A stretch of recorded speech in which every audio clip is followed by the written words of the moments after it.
Recording right now and share my screen.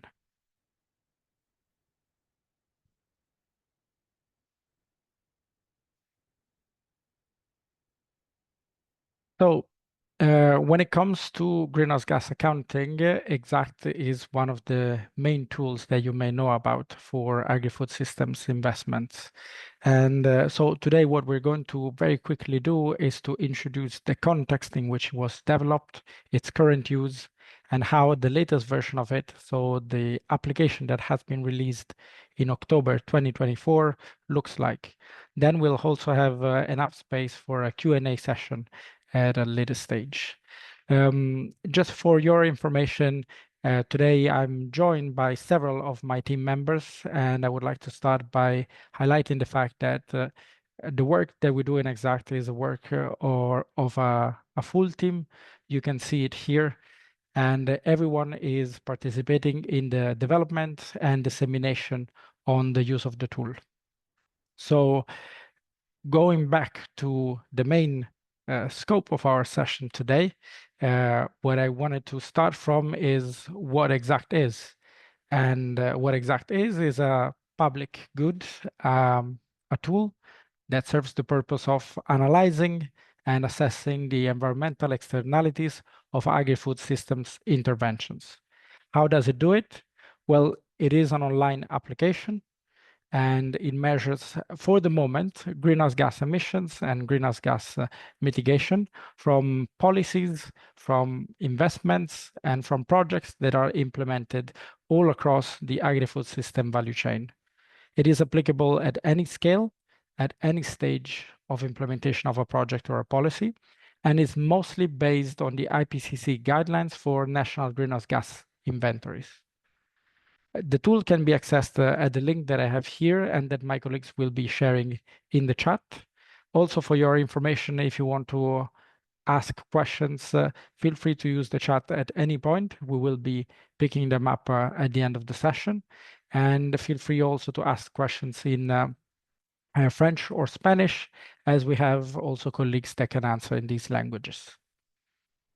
So when the tool was born in 2010, it was born to respond to a series of accounting challenges, especially covering environmental accounting. So the first challenge is the high technical nature of the reporting requirements. So trying to understand how we would need to measure greenhouse gas emissions, how we would need to report on them, and then the diversity of these environmental monitoring and reporting requirements, because reporting to UNEF-CCC is not the same as reporting in the context of the Greenhouse Gas Protocol, for example. Last but not least, we wanted to answer to the request for that is linked to the time constraints, linked with policy development, with project development, in all contexts in which data may be incomplete or difficult to find. So for this reason, in 2010, Exact V1 was created. At the time and until last year, it was known as Ex-ante Carbon Balance Tool because it was mostly developed for design stage interventions.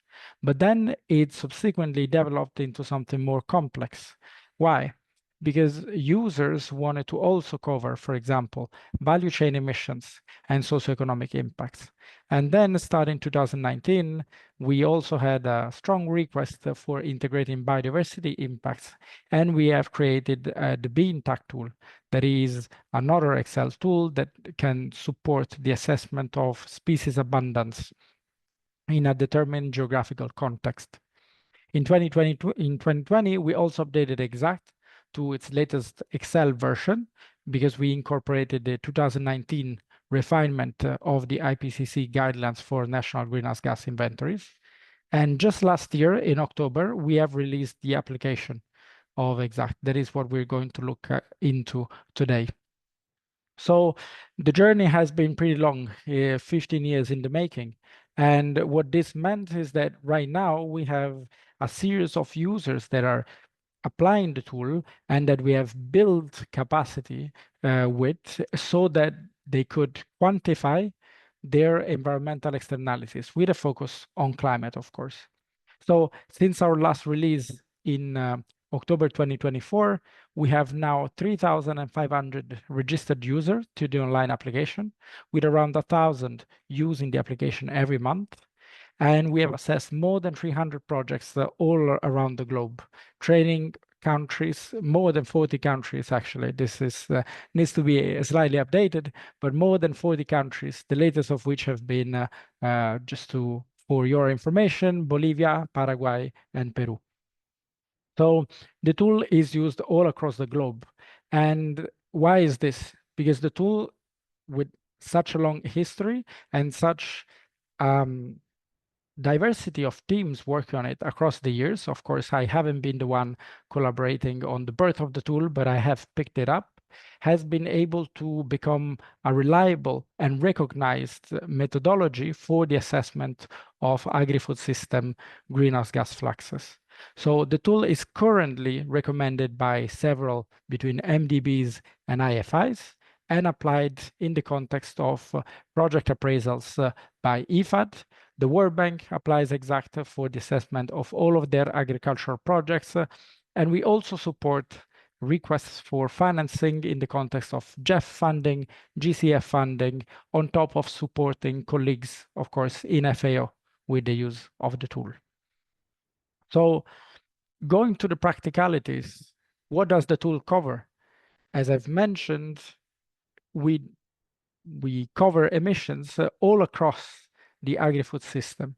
So we start from land-based activities, annual crops, perennial crops, flooded rice, and then we move on to livestock management, but then we also go beyond the field to track not only what happens on the ground, but also what happens after the crop has been harvested, for example, or after the livestock has been culled.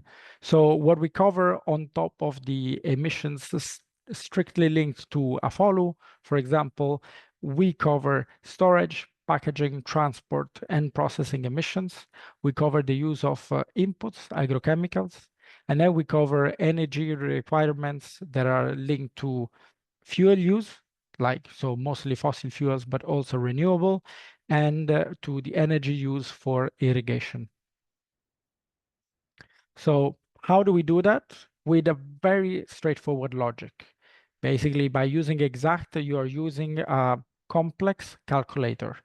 What you have to do is to input the activity data. So what kind of forest are we working on? How many hectares are we targeting? Are we working with dairy cattle? Are we working with meat cattle? Are we working with sheep? How many livestock heads? And what we do after you've answered to a few questions linked to the management of the land or the cattle or the fisheries is we associate specific emission factors and coefficients to your activities to provide an overview of the greenhouse gas emissions or mitigation potential of your project. Now, this happens in two scenarios, because what we do is not only to assess what your policy, your project is going to implement or has implemented, but also we want to assess what would happen if that policy or that project did not take place. Why?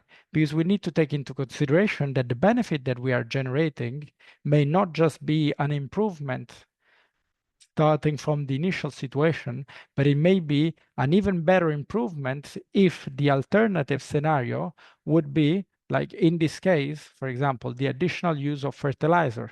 So if instead of using additional fertilizer for maintaining productivity, we are promoting climate smart agriculture that enhances natural soil carbon sequestration and biomass storage, we would be having a double benefit in terms of climate mitigation. So our carbon balance, our result in Exact, is the difference between all of the benefits or the emissions that we are generating with our project and all of the benefits or emissions that we would be generating in case the project did not see the light. And if we have a positive result, it means that we are increasing greenhouse gas emissions or reducing carbon sequestration. If we have a negative result, it means instead that we are enhancing climate mitigation. So we'll see this in more detail in the application just in a second. But this is how the carbon balance looks like. It is a numerical value expressed in tons of CO2 equivalent. Because what we do in the tool is that we consider emissions from the main agricultural sources that are CO2, CH4, so methane, and N2O, that is nitrous oxide. So now let's look right into the tool. For the sake of this presentation, I've prepared a couple of videos instead of going into the application, but we will have a way to go into the application itself together as you ask more questions. As I've mentioned earlier, in case you have any question on the methodology or application of the tool, please feel free to use the chat and we will answer in the chat or I will answer in the Q&A session towards the end of the meeting.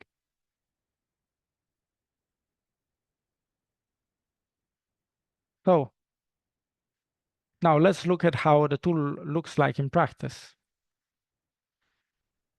So by clicking on the link that has been shared in the chat, you will be able to access the tool. Here you will be able to log in or register in case you do not have an account. In order to register, you can just click on the button, then specify your name, surname, and email, and accept the terms and conditions and the data policy linked to the use of the tool.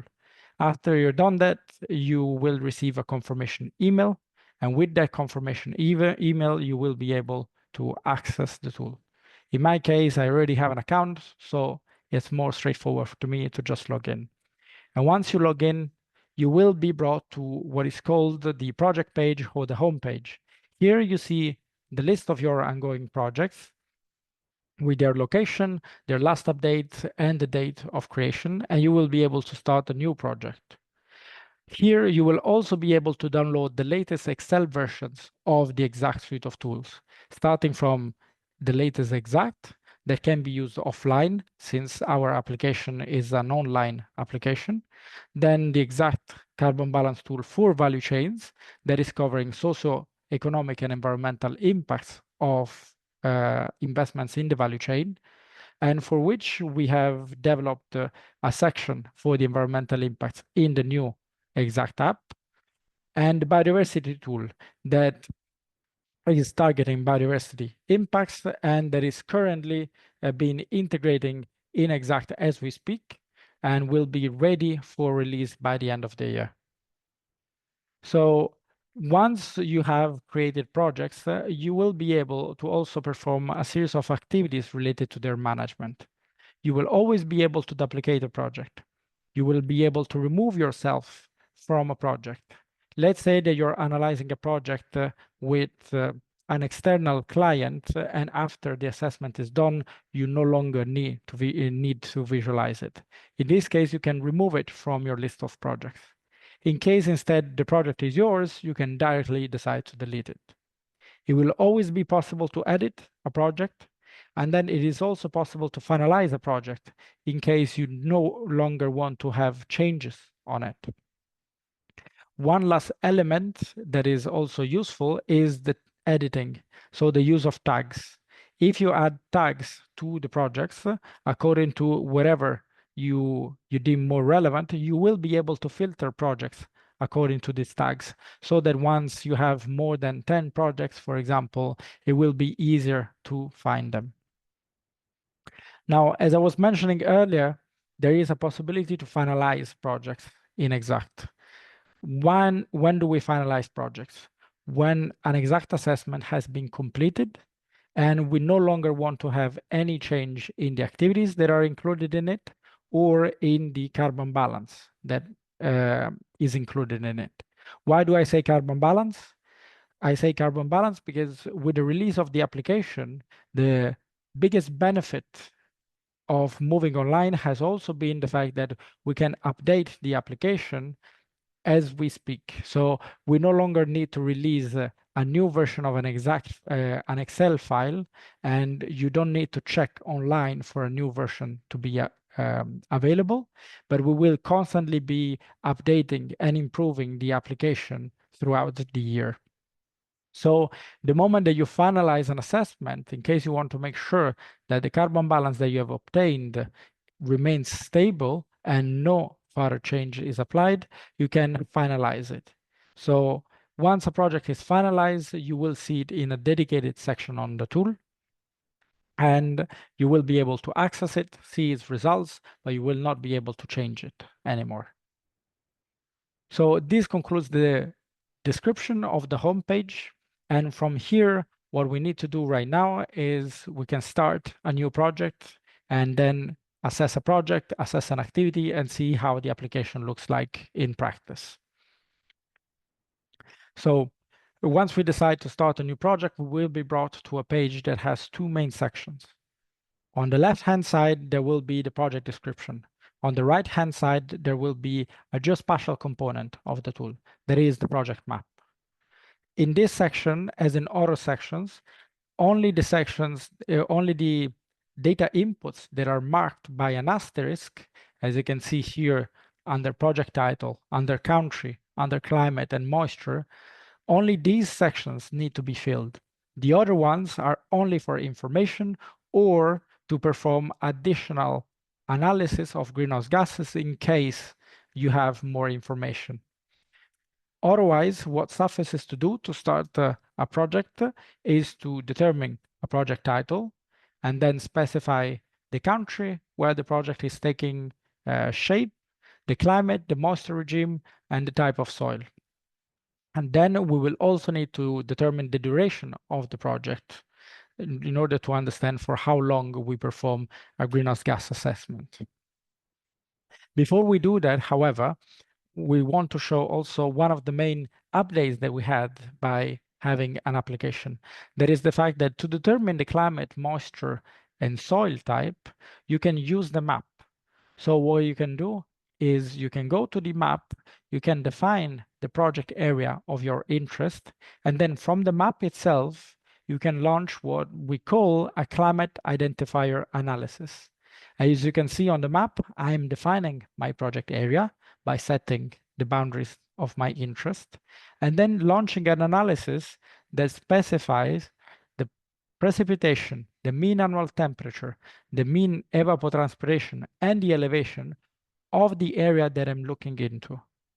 What this generates is a series of data that then helps me calculate the climate and moisture regimes according to the climate categories that are defined by the IPCC guidelines for national greenhouse gas inventories.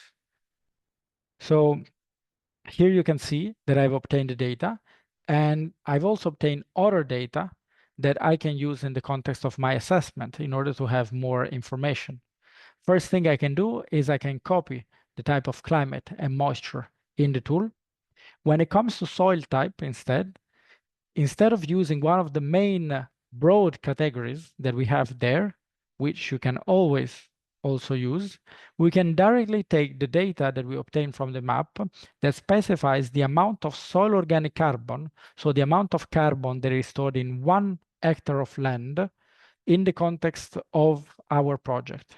We can copy this value and directly input it in another section of the project description that you can see just below the remaining sections. I will go there just in a second.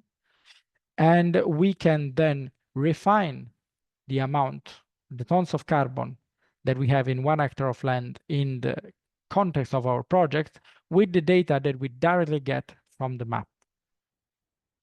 So this helps us refine the assessment. And once this is done, we can focus on the duration of our project. In that case, we can just set the start year of our activities that I've set to this year, an implementation phase that is basically for how long we're going to implement our project, our policy on our investment on the ground. And then we can determine the last year of accounting. As you will see here, I've selected 2050 as my last year of accounting. What does the last year of accounting represent? It represents basically the amount of years that I want to account for the benefits or the emissions linked to my project activities on top of the years that I'm actually implementing the project. Whenever we are planting trees or implementing agroforestry practices, for example, we need a little bit more time than what would be needed just for the implementation to accrue all of the benefits of our interventions. So what we can do by setting the last year of accounting is understanding for how long do we want to follow our investment even after it has been completely implemented. Once this is done, we can confirm our choices and create our project. As you can see here, also the tool integrates a quite useful error structure so that in case you do not fill a project correctly or there's any issue, it's going to tell you in the clearest possible way. Once a project is created, you can see that we are in another page. And at the top, you can see the kind of workflow that we're following in the context of our project assessment. We start from a project description, we go to the assessment of the activities, and then we go to consult the project results. Here, you also have the map on the right-hand side, so you can determine also the activity areas. But now, let's start by creating an activity. In order to create an activity, you basically have to do the same things that you have to do when creating a project. First thing being naming our activity. In my case, I've chosen to introduce agroforestry in the context of my project. Then you can see below that we already have some pre-filled fields for the start year of the activity, the duration of it, the last year of accounting, and so on. This is all data that is drawn from the project description, but can always be changed according to the more specific characteristic of my activity area. Once that is done, what happens is that we are brought to an activity setup helper that with a series of questions will help determine how to perform our greenhouse gas assessment.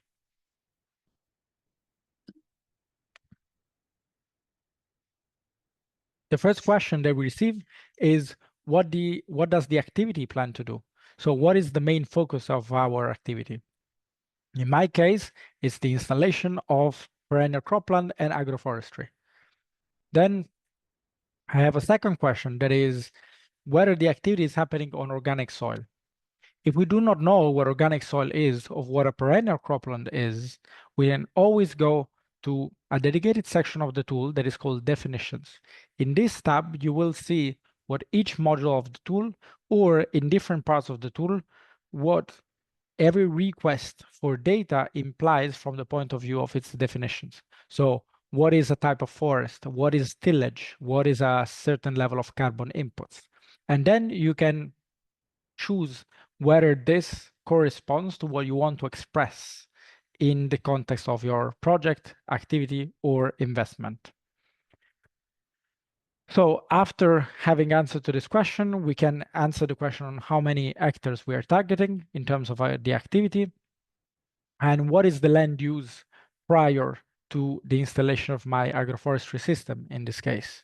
So what we can assume is that we were working on annual cropland, for example, and we just want to enhance the productivity, but also the sustainability of this annual cropland. So after this, the following question is related to the alternative scenario of assessment. So without the activity that we're looking into, what purpose would the targeted area serve?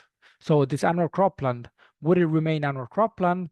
Or, for example, would it lose its productivity and become land that is put aside from cultivation in order for it to naturally restore its productivity potential? So we need to answer all of these questions.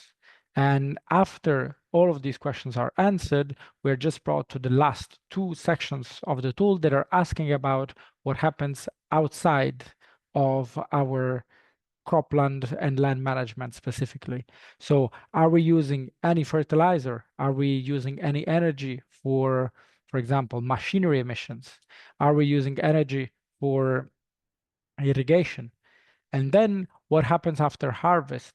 So what happens if we move from our cropland to packaging, transport, storage, and processing?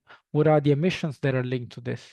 In my case, I haven't selected any of these just because for the sake of this presentation. This way we keep it a little bit shorter, but you will always be able to revise the choices that you have made through the activity helper in the final page of the helper. That is the overview page. In this overview page, you will have the list of the modules that you have selected through the helper, and you will be able to select different ones in case you understand that the choices you've made are not the ones that you wanted to make, and to finalize the setup and save the activity. Once the activity is saved, you will be brought back to the activity page, and here you will be able to either perform the assessment for the activity that you're looking into or create a new activity. So right now, let's follow the workflow and continue with the assessment of the activity that we have just created. Before we go there, actually, one thing that is worth mentioning is also the other tabs that are included in the activity project activities page. The first one is the upload tab, which allows you to upload any file, any document, or calculation linked to your project. The second one is the possibility to add notes. So in case you want to keep track of the choices that you've made in the tool, or anything that is related to how an activity has been represented, you can always add some notes. Last but not least, you can consult the documentation linked to the greenhouse gas methodology that we are using within the tool.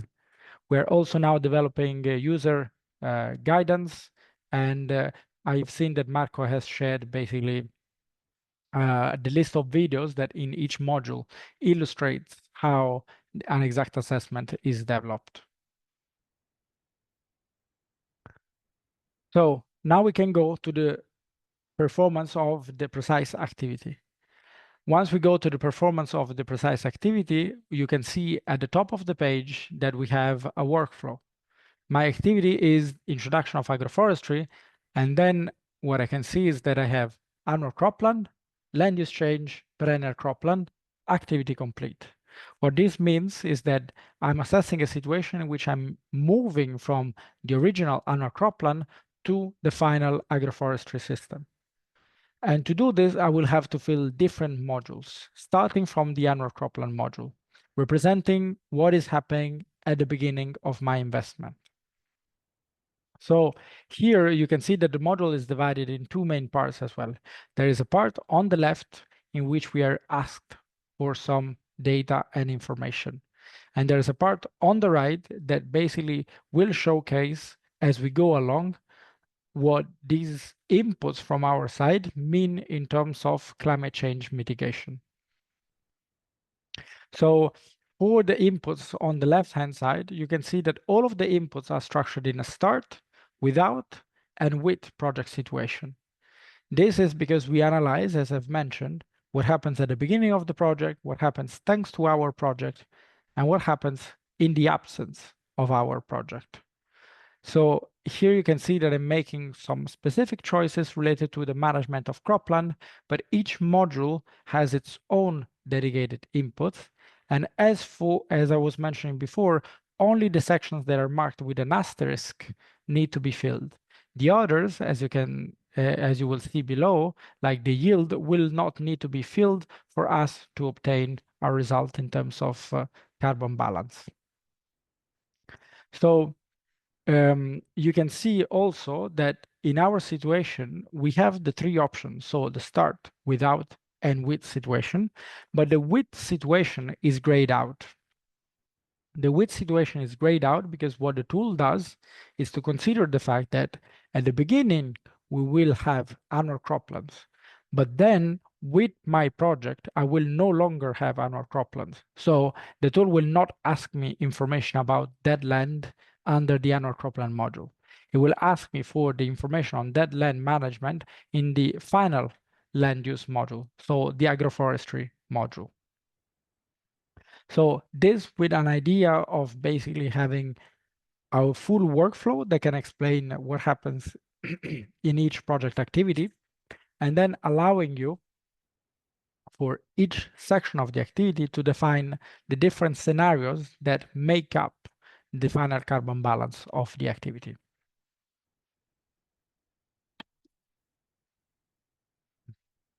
Here you can see that I'm progressing with my choices, and after I filled all of the fields marked with an asterisk, I can just click on Save Module and Continue, and the tool will generate the first results linked to the assessment of my annual cropland management.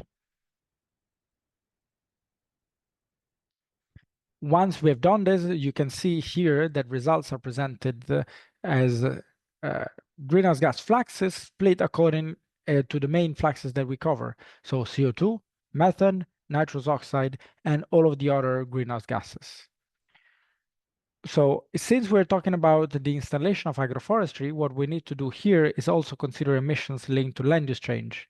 So taking into account the use of fire during the conversion of land, for example, or if there's any dry matter that is removed during the conversion. Once that is done, we will also be able to proceed to the final land use section, in which, as you can see, what is grayed out is the section of start and without the project. And what we have to fill is only what happens with our project. So once we have installed our agroforestry system. So what we can do here is we select an agroforestry system. And by making the choices related to land management, we will then be able to save this module and obtain also estimates that are linked to our agroforestry installation activity. In case of any doubt on what is an agroforestry system and or how are they defined in the context of the tool, or what is the input of organic material in the case of Exact, you can always refer to the definitions tab. So, sorry. Once I save my section, then I can see that I have an overview of the benefits that are generated by my perennial system. And then as I go along to the activity complete page, I have the full overview. So the full carbon balance of the activity is generated by each specific module that contributes to generating emissions or mitigation. In my case, installing agroforestry means that we are sequestering around 8,000 tons of CO2 equivalent in a total duration of accounting of 25 years that you can see on the top right section there. So right now we will also be able to go to the project results page, but before I move there, I just wanted to show you a couple other elements of the activity completion pages that are meant to support your work. The first one is the possibility of adding comments. In each input section of the tool, it will always be possible to add a comment. This to help you justify the choices that you're making into the tool, but also to help reviewers, if you have any, see what you've done in the tool and understand why you've made certain choices. So every time you can make a comment, you can save it, and this will remain here for other people, other users to see. Then there is also always a section on notes that is the same notes section that is available at the project page. There is a section on tutorials in which we have integrated for each module the specific video for understanding how each module is filled. Then there is a tab that basically explains what happens in the context of the activity. So when we created it and when we've made any change to it, so you can track and monitor any change that is going on in the context of your activity. And as shown earlier, there is the definitions tab.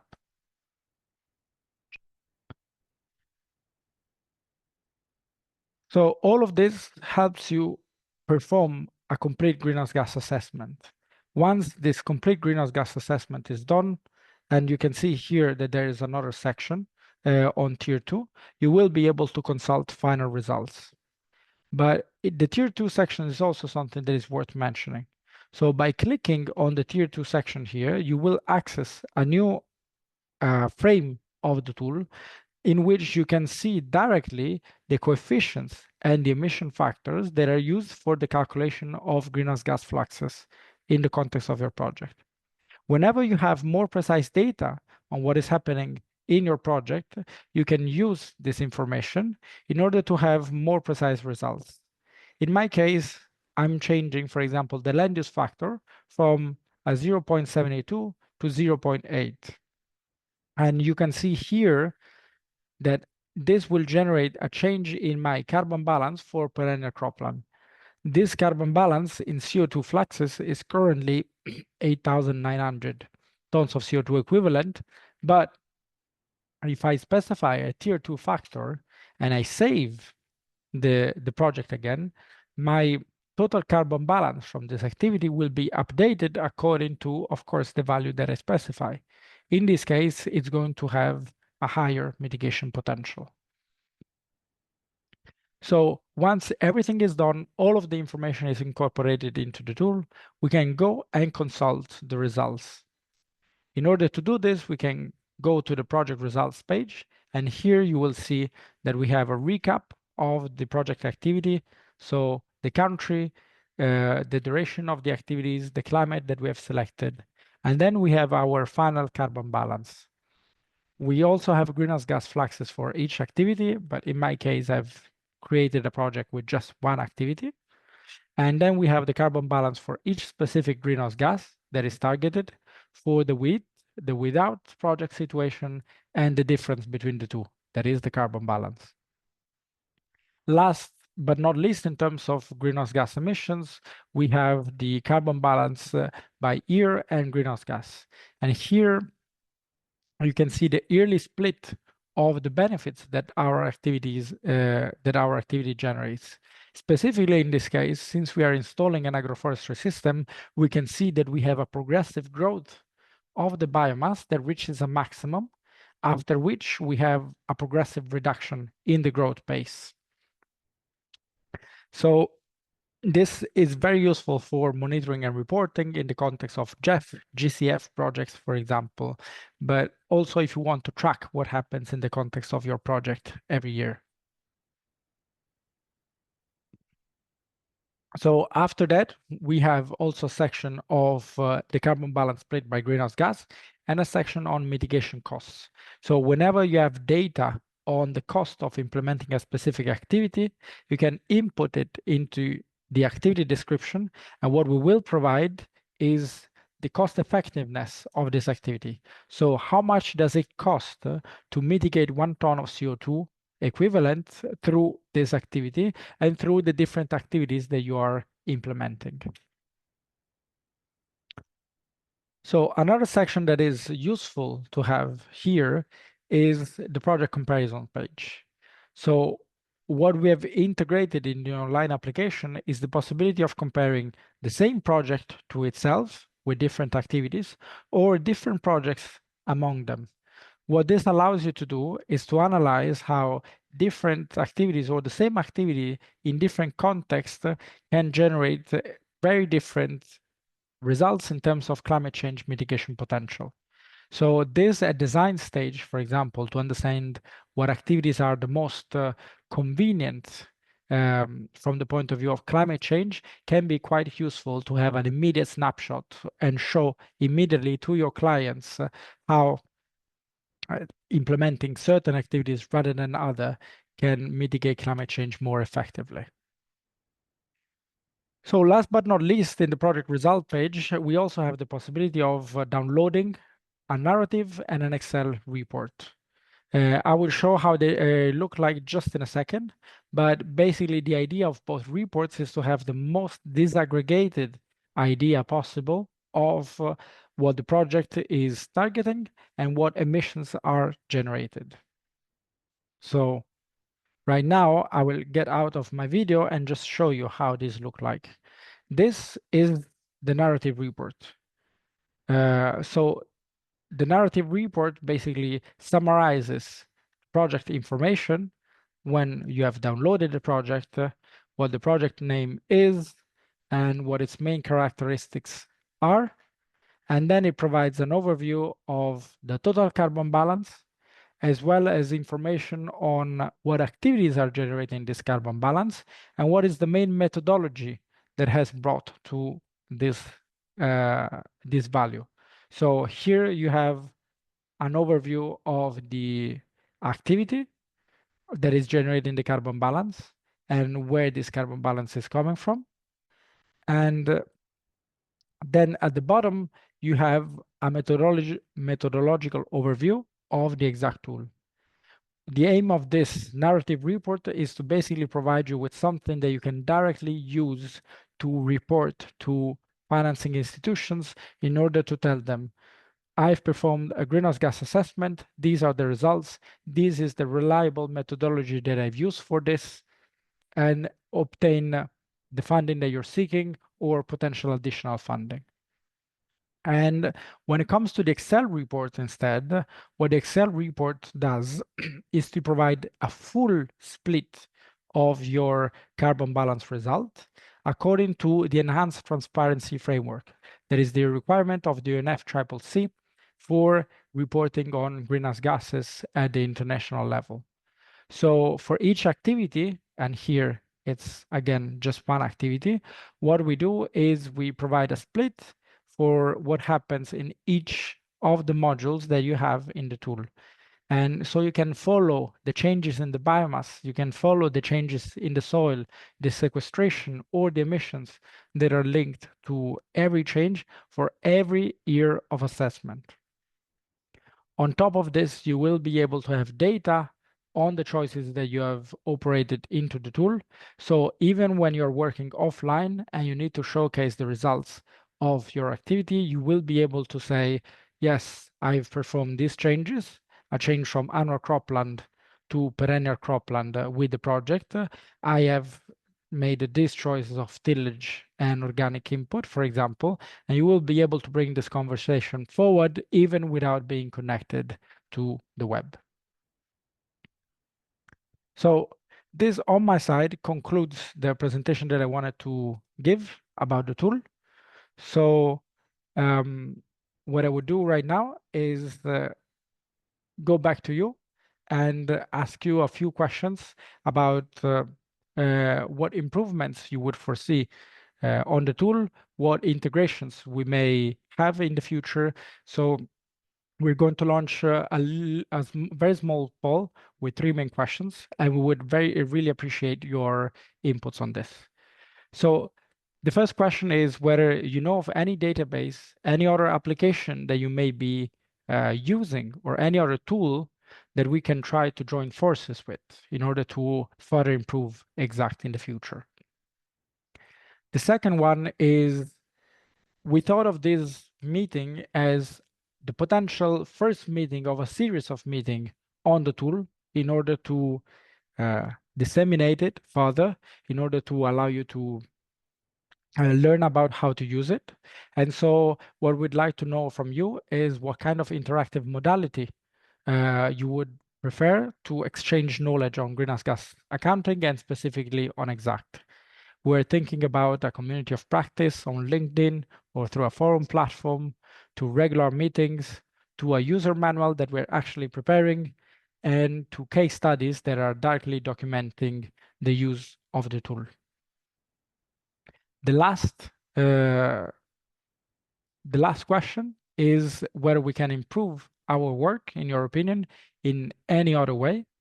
And for this question specifically, also feel free to take the floor for any questions you may have.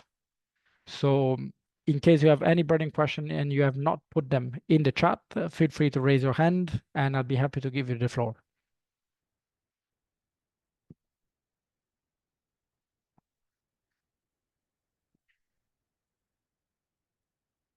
Now, while you're also answering all of these questions independently, I think what I can ask is, Marco, if we have any question that you wanted to bring to the Q&A session so I can answer them directly.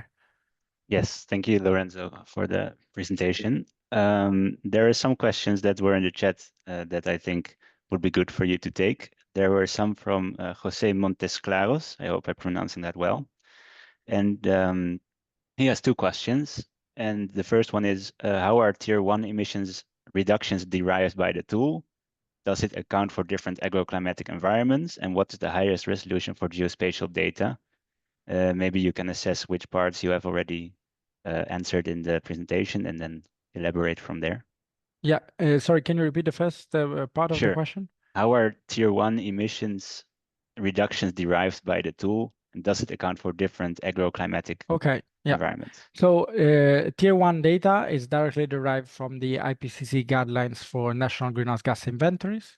And as such, different agroclimatic conditions are taken into account by defining the climate and moisture regimes. So I will just share directly in the tool. Basically, the emission factors that are used and accessible through the tier two are determined by the climatic conditions that we select when we create a new activity. So whenever you want to go more in detail in the definition of these agroclimatic conditions, you can always use the tier two. But otherwise, what we've made as a big difference from the Excel version of the tool is that right now each and every activity can have its own climatic conditions. So you could have very different ecosystems that are targeted in the context of your project. And right now you will be able to assess them in a completely separate way. The definition of geospatial data is, I think, a tricky question. Well, it's not tricky, but I would say I would need to come back to you with a more precise overview. What you can do every time that you are looking at data is we have the opportunity of looking into the data that is used in the climate identifier. So for each section of the climate identifier, so the temperature, the precipitation data, the elevation, there is an informative section explaining where this is sourced from and what is the definition, so the resolution of the geospatial data.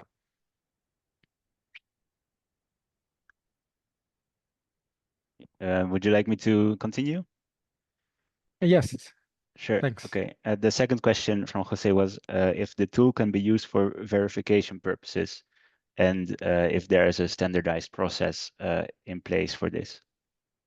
If we're talking about verification processes in the context of carbon markets or similar instruments, at the moment we do not use exact for this. So there's no specific verification workflow. What we do usually from the point of view of the exact team is support the projects into pursuing or getting ready for carbon markets, because exact per se is just as I've said, a complex calculator. So it needs complementary methodologies in order to ensure that aspects such as additionality, leakage, permanence are adequately taken into account to then pursue the avenue of, for example, voluntary carbon markets.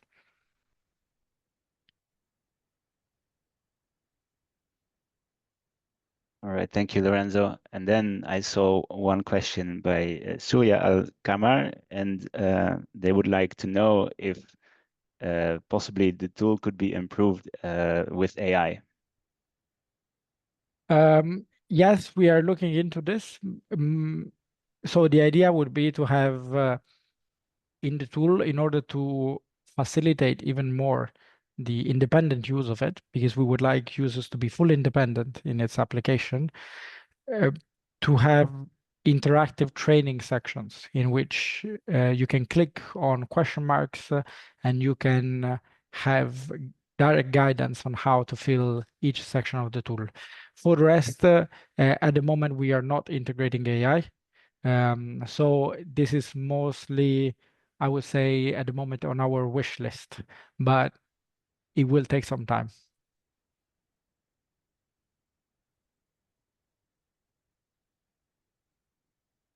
All right.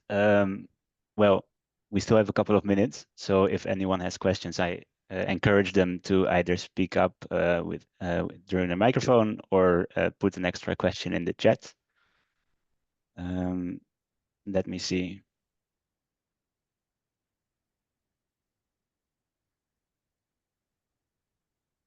Yeah, there's a question from Robin. Yeah, Sorry, I couldn't see it. I can see that you're unmuted, but I cannot hear you.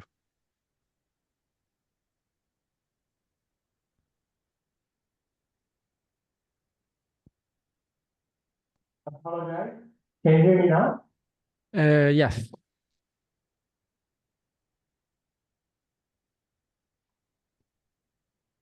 Yeah.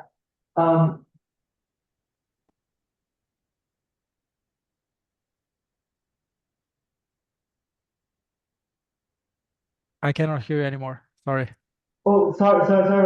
I hope you can hear me now. Yes. I was typing, sorry. Maybe it's easier just ask the question. Thank you very much for the presentation, very helpful.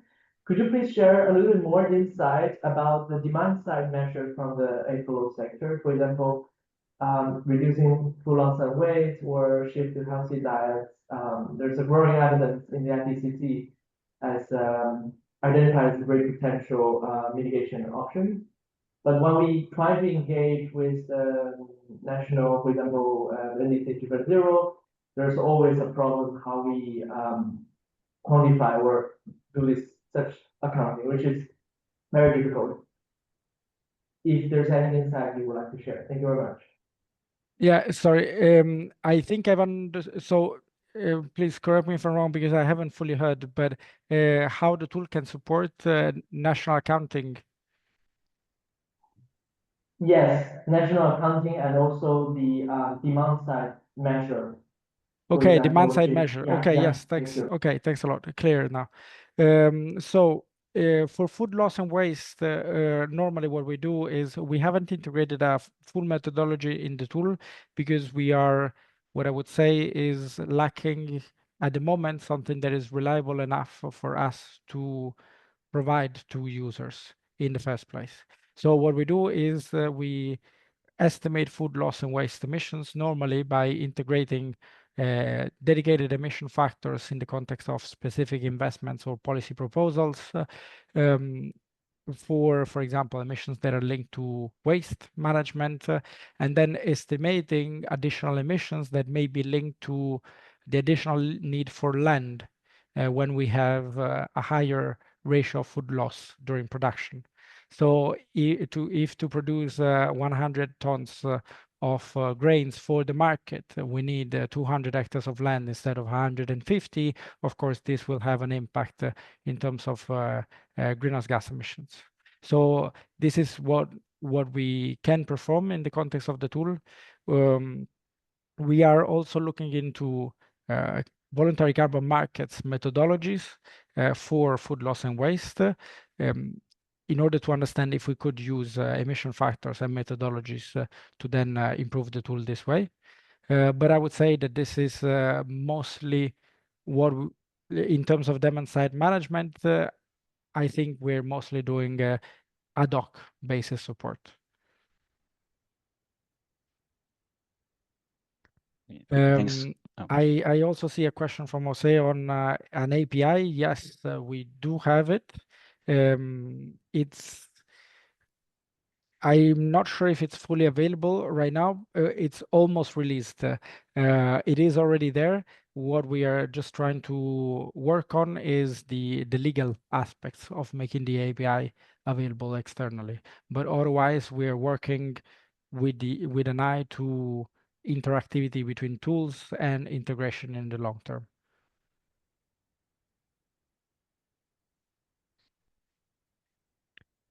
So having said this, I think since we have more or less 1 minute left, what I would invite you to do is, as you've seen, we are around 8 people working on the tool, development, support, dissemination. If you have questions for follow-up, if you have any interest in applying the tool, or if also you have some criticism, I've seen also there has been a discussion from Sajiv, for example, on who could actually use the tool, what are the boundaries of application. These are very pertinent questions. So we will try to follow up on the questions that have been asked in the chat, but otherwise feel free to contact us at our exact@fao.org mailbox, and we will be happy to bring any conversation forward. It may be that following these sessions, we organize another one that is fully dedicated to Q&A. We'll think about it depending on the reactions to today. But meanwhile, what I would say is thanks a lot for joining us. we're very happy to see that you're interested in Exact, and we hope to see you applying the tool on your own soon.